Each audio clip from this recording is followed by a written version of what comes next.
It's 9 a.m. Central. That means Small Business Mornings is on the air. I'm your host, Pat Miller, the Idea Coach, and on today's show, is Monday feeling a little bit overwhelming? Well, I've got a swift kick in the to-do list to get you back on track. We are going to shatter a myth today that young entrepreneurs are better. In fact, a new study says older entrepreneurs got it going on. So if you're an older entrepreneur, you're going to love this episode.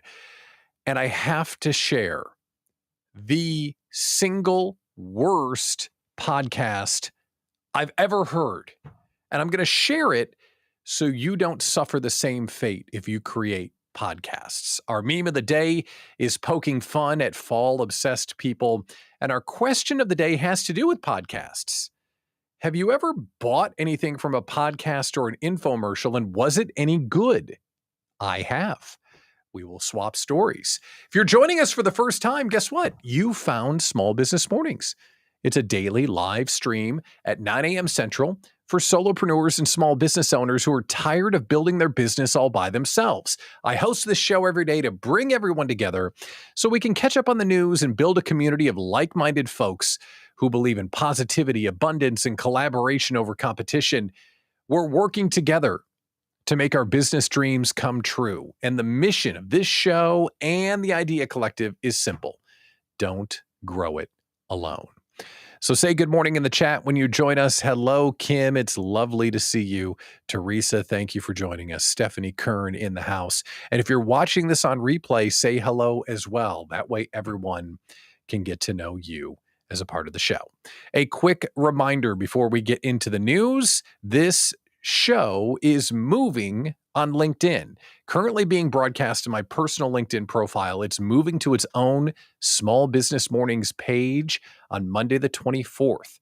So if you are watching us on LinkedIn, make sure you subscribe to this page. Or if you're watching on YouTube, you can always subscribe to the channel by clicking that cute little QR code up there. So thank you for joining us. How about we get into it?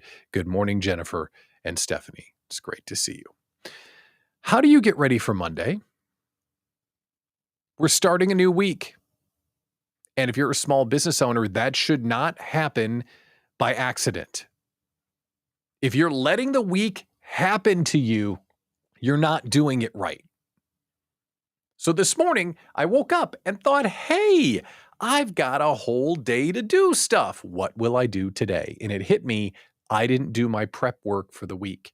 And I thought, you know what? We should probably talk about that on the show. Because if you're waking up this morning thinking, well, what am I going to do this week? Here's my to-do list. Wrong. We have to take control of our week if we want to be successful. So if you've got the Monday feelings, good morning, Barbara, where you're thinking, oh, what do I have to do this week?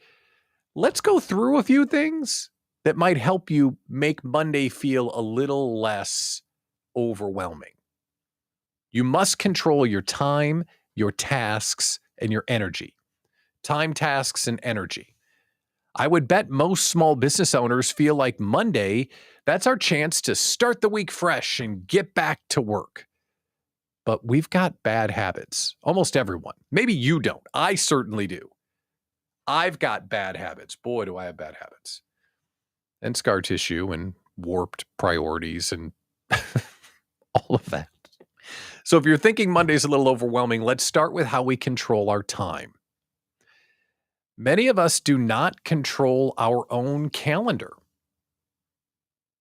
You should know right now, today, looking into the rest of the week, when are my deep work opportunities?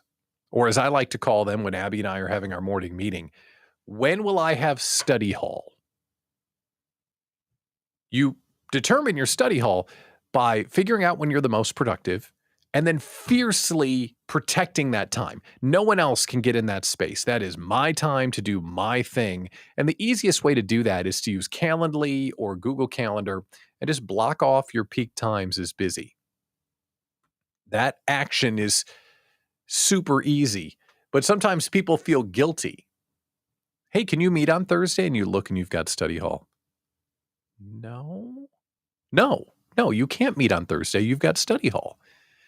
Taking a meeting with yourself so you can get stuff done is not something to be shamed for. Absolutely do that today. Right now, you should have 3 study halls minimum blocked off on your calendar. Next, let's talk about tasks. My good friend Julie Miller Davis, she's the productivity queen. I certainly am not. And she could teach you all about how to do this. So if you really want to know how to handle your tasks and be more productive, endorsement, reach out to Julie Miller Davis. She's the best. But here's my take. You need to know what must be done this week at the highest level. You simply just can't start the day without knowing the top 3 things that got to get done this week. Do you know? What are the 3 things you got to get done? What are they? If you don't know that right now, you're going to get swallowed up by other people's priorities. And you'll wake up on Friday and think, oh my gosh, I didn't do what I needed to do. Or where did this week go? Priority today, study halls and your 3 big things. For me, I have a keynote speech and idea slam to perform this Friday night at Wendy Babcock's Warrior Unchained meeting. Looking forward to that. I got to get ready. I've got a day-long meeting on Wednesday with my biggest sponsor, Bank 59. And I've got some work to do on the 2023 Idea Collective Conference. Those are my 3 big things. As soon as this show is over, you have to identify those 3 big things. I'm not even kidding. You got to know, you got to know, you got to know. That's calendar. Those are tasks. Let's talk about energy. Now, some shows will say, well, energy, when are you going to work like a maniac? I like to start the other way. When are you going to rest? When will you exercise? When will you see your kids or your spouse or your hobbies? You take all that stuff out, and then what's left, that's your work time. Those things are the priorities, are they not? I mean, if I asked you right now, hey, hi, Stephanie, what does success look like? Stephanie is not going to tell me working 15-hour days and never doing anything else. On Monday, especially when we feel overwhelmed, we must install a system that allows us to take care of the big tasks, gives us some study halls, and allows us to exercise and pursue our hobbies and have family dinners and write that book and practice the keynote and see your parents and walk the dog and do whatever. That's the point of all of this anyway. So as you sit there right now, pondering the week, the most powerful thing you can do is not a bunch of work and put your head down and hustle and grind and all that BS. No. The most powerful thing you can do is commit to the right choices, even when they're hard. Think about that super successful person, that person that's seemingly years in front of you, the one getting the big stages or selling all the books or doing whatever it is that you want to do with your life. That person has the same amount of time in the week as you do. And I hate to say it, you've got plenty of time in the week to build your rocket ship or to get fit or to have a great relationship with your kids or be purposeful or intentional about what you're creating in the world. Choices, commitment, priorities. They are all yours to make. If you're sitting there right now thinking, I'm just so overwhelmed, I've got so much to do, well, fix it. Fix it. That's how you fix it. So fix it. Let's get Monday off on the right foot and build something amazing. Okay, I'm going to stop lecturing you. Let's get into some other news stories. If it feels like startup culture gets all the publicity and young entrepreneurs are coveted, that's because they are. They are. Rich folks with money want young people with big ideas so they can 10x their money. That's where most of the energy in startup culture is placed. But what if it's misplaced? A new study finds that older entrepreneurs are actually more innovative. Now, would you have believed that? Would you have believed that? Older entrepreneurs, more innovative? No, probably not. But a study of 2,900 founders found that entrepreneurs over 50 are more likely to bring radical innovations to the market than younger entrepreneurs. Right? Go older people. Not only did they find they bring these bigger ideas to the market, they found that for every 10 years of age that increases, the founder's likelihood to introduce a market novelty product went up by 30%. Also, for every 10 years, 26% more sales than the average person. So you may be saying, Pat, why is that? You know, that's a damn good question. How about I answer that? Yeah, why don't you answer that? Why? Why? Older founders tend to benefit from managerial experience and personal wealth when starting a firm. And that's kind of the truth, right? When I look back to starting my own business, if I tried to do this at 24, I never would have made it. First of all, I was 24 and I was dumb. No disrespect to 24-year-olds. I was dumb at 24. But I didn't have any money. Like I had no money. Like looking between the couch cushions to order a pizza, no money. And at 24, I couldn't have survived with 2 years of barely making anything like I did when I started this thing. And if I didn't have 20 years of experience building brands and managing people in the radio industry, I wouldn't have known anything. Now, the study did find that younger entrepreneurs will introduce a larger number of innovations, but they found that their innovations were more common and not as radical as older entrepreneurs. Is that because we're like YOLO, like we're older and we're like, well, let's just break the system because it's wrong. Like we've lived long enough to know what's wrong with it? Is that why? It's an interesting study. So if you're an older entrepreneur and you think that the younger entrepreneurs get all the love, it's because they do. But don't forget, you have the opportunity to make great big change. So I propose we celebrate by watching Seinfeld and listening to Tears for Fears while swilling a new Coke and choking down on a Long John Silver's combo platter on our way to see Rocky III in our Buick Skyhawk. All of those things were in my life at one point. And I even thought, I need to think of an old fast food joint. Long John Silver's used to be the thing. When I was like 20, it was like, oh yeah, I'm getting me some hush puppies. Like, when's the last time you thought about Long John Silver's? Really? No.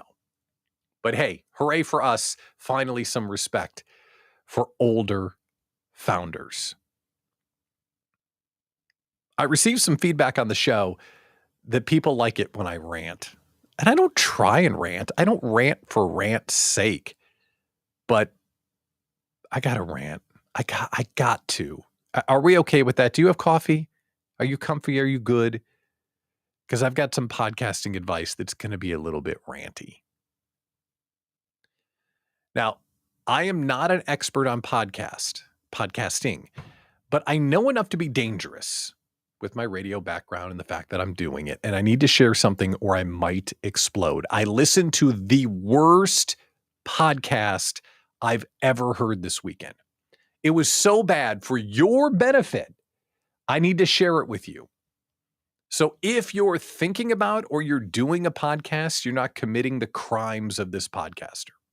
Like Geneva Convention war crimes. That's how bad it was. To set it up, I want you to be aware of a concept because I don't want your listeners to suffer. If you're creating audio content or, audio, video like we're doing here, you got to know the association between the time they're spending and the value of their time.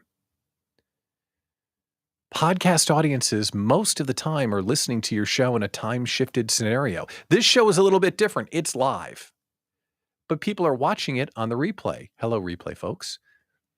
That means they can skip through whatever you're saying.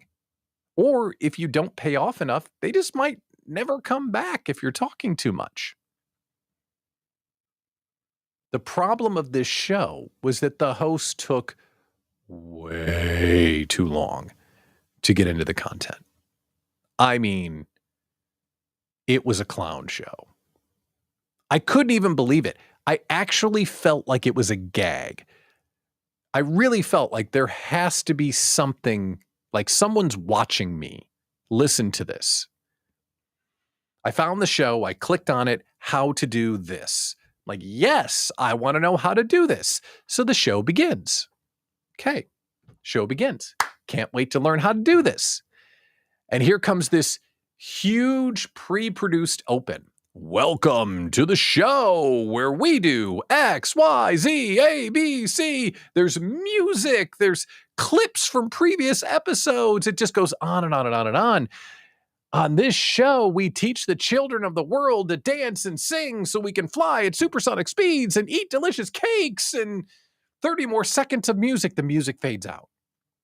And I'm thinking, oh my God, what have I gotten myself into? Does this sound familiar yet? Here comes the host. After the music faded for like 30 seconds, here comes the host. And their microphone was like this. Welcome to the show. Okay, that was just a little, that was for me. Here comes the host. Welcome to the show. I'm the show, and it's called The Show. I'm like, okay, I get it. Get on with it. Well, on this show, we do these things. And it repeated everything that the previous minute and a half had said. And I'm thinking, oh, come on. I'm breathing. I'm thinking, this isn't happening. Well, on today's show, we're going to talk about the issue that Pat wanted to know about. I'm like, yes. It's a real pain point, and we're going to solve it for you. Yes, give it to me. Yes. But before we get into it, I'm like, uh-oh. I'd like to have you rate, like, subscribe, review, comment, tag, tweet, Insta, repost, Patreon, Google review, snail mail this show to everyone you've ever met on the planet, including the people on the train with you right now. Kill me. Okay. After that, the host says, okay, now we're going to talk about the issue. I'm like, mercifully, we're finally going to get into the issue. But before we get into that, I'm like, you've got to be kidding me. There's no way. This is a true story. Before we get into that, I want to share a little bit about me. I'm like, oh my God, no. I'm a TEDx speaker and I wrote a crappy book and I'm about my why. And my why is to save the whales and spend time with my kids and play Plinko and listen to radio dramas and fix the environment and march in parades and play the tuba and cure cancer. So I'm really glad that you're with it. I'm like, this is now a bit. This is a bit. This has to be a bit. Please shoot me. Okay. With that, let's explain the thing Pat wants to know. Yes, please. Yes. But before we get into that, I'm like, no. I'd like to thank our sponsors. Our sponsors are Food in a Box and mattress company you'll never try. Listen, guys, I personally use Food in a Box so I can have my garlic and chicken flown in, freeze-dried in an overnight box because I can't be bothered to go to the store like a grown-up, and I love the mattress company because it was fun to take out of the box. I have to say, they're miracles of innovations that will cure world hunger and solve the energy crisis. Both of these sponsors are making an amazing impact and making this podcast possible. You should go to their website using the promo code KILLMENOW for 7% off. Like, no, please make it stop. Please make it stop. At this point, I'm just listening because this is an audio car crash and I can't look away. Right. Let's roll up our sleeves and get into it. Oh, yes. But before we do that, I want to remind you that I'm putting out this essential content every week in our newsletter, so make sure to sign up for Spam-a-Llama Ding Dong, my weekly newsletter, where you get into life-changing content. And this is me, just gripping the steering wheel with both hands. And I wasn't even driving. I was on a walk. I'm just walking down the street. Murder, rage, strangle.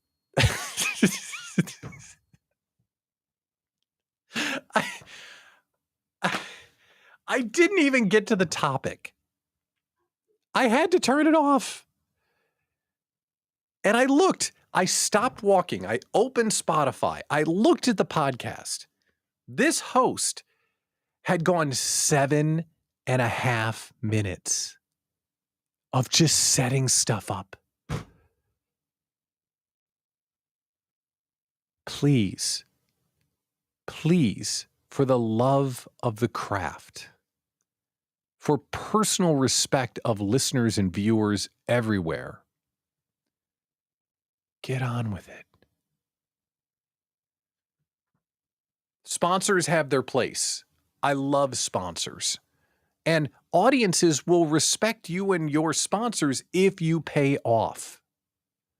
Promotion has its place. I'd love to have you be an Idea Collective member. I'd love to have you subscribe to the YouTube channel you're watching this on.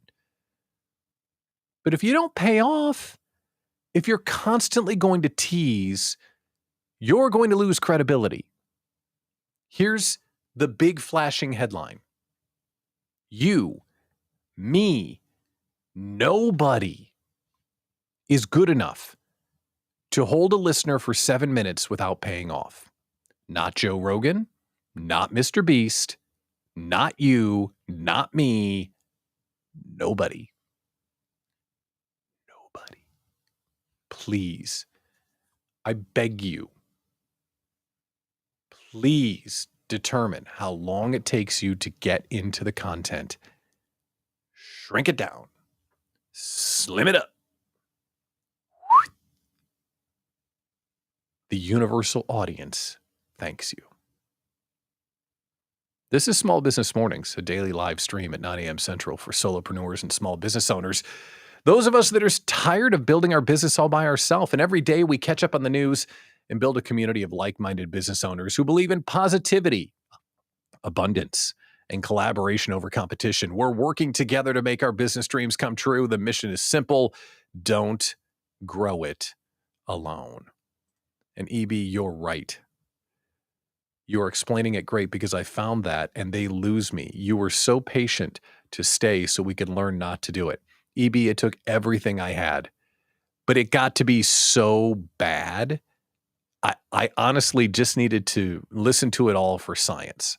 And I still wanted to learn the thing that the person was going to teach, but I couldn't take it anymore. It was just awful. We got one more story before we do our meme of the day and our question of the day. Have you ever bought anything from a podcast or an infomercial? Before we do that, our final news story. Have you seen gas prices? Oof. They're high again, right? It's not just me. They are high. They're creeping back up. Oil is over $90 a barrel. At least it was last time I looked. So NPR did a story on how to save money on gas and increase your gas mileage. The summary of the story is, have no fun driving your car. Because when we have fun, we get terrible gas mileage. Here are their tips, and they're all accurate. So if you want to spend less on gas, drive like this. Avoid high speeds. Mileage decreases above 50 miles an hour. Combine short trips, that makes sense. Keep your tires properly inflated. Guilty. I've had the tire light on for like 3 years. Totally guilty. And do you do this in the winter when the tire light goes on? You just wait till spring and it warms up and it goes off. Like about November, my tire light will go on. Bing, inflate your tires. You know, April will come soon enough. Yeah, I know. It's a bad example, but it's true. They say don't use the AC as much and keep your windows closed. Stuffy. They say AC uses 20% more fuel. They also say don't accelerate or brake too hard. Another 20% ding on your mileage if you accelerate too fast. And then lighten the load. The story said to take the spare tire out of your trunk. I thought about that and thought, I don't know about that one. And it also said take all of the unnecessary stuff out of your trunk, which I thought, oh, I'm not going to happen because my golf trunk is spectacular. I have probably 5 changes of clothes, 100 golf balls, my golf clubs, shoes, jackets, hats. It looks like Golf Galaxy threw up in a car. That's what my trunk looks like. And then it says, make sure you get your car serviced regularly.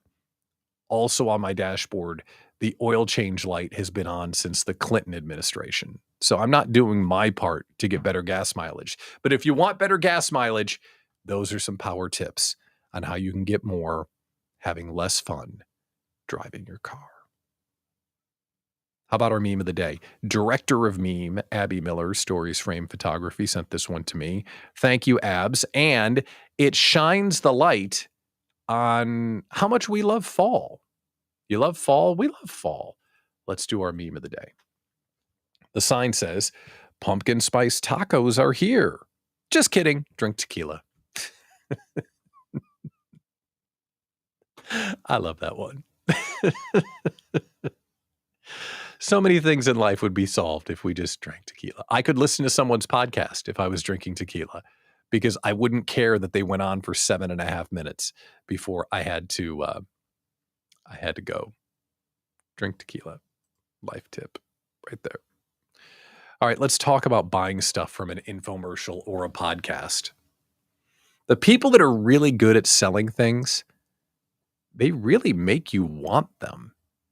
And there's a way to showcase sponsors or position products that make your audience go, well, damn, I need that. And then you'll sell some stuff. So have you ever bought an item from an infomercial on TV or a sponsorship inside of a podcast? And was it any good? That's what I want to know. Because sometimes you look at it and you think, that Flowbee is not right. The Flowbee could probably handle my hair because there's really no styling that needs to happen. But that product isn't really as good as it looks, right?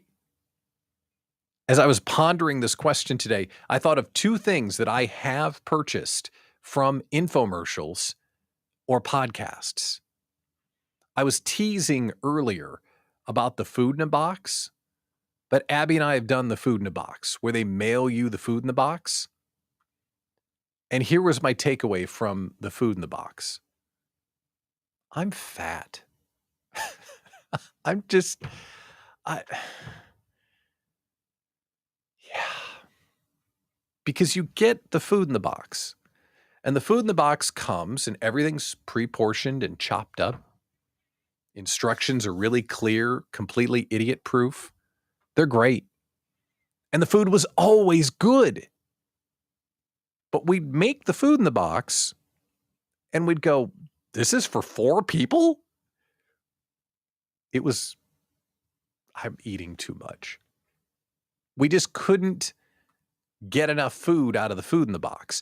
And then the other thing is, I don't understand how taking garlic, chopping it up, wrapping it in plastic, putting it on a plane, freeze-dried, overnighted to my house is any good for anyone.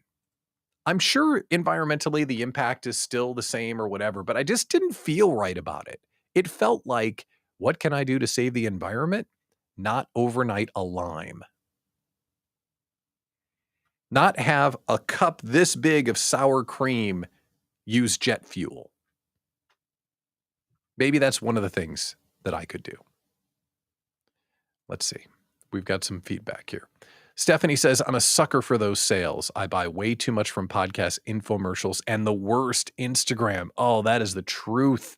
Some of those online ads will get you. Okay, Stephanie, think of one thing that you bought. Was there one thing that you bought that was really good or really bad? I want to know all about it. And EB says, I've not bought anything directly from podcasts, but I followed them online and consumed their content, and later on might have gotten one of their workshops. That's true, because you can watch a creator long enough that you do want to participate in their stuff.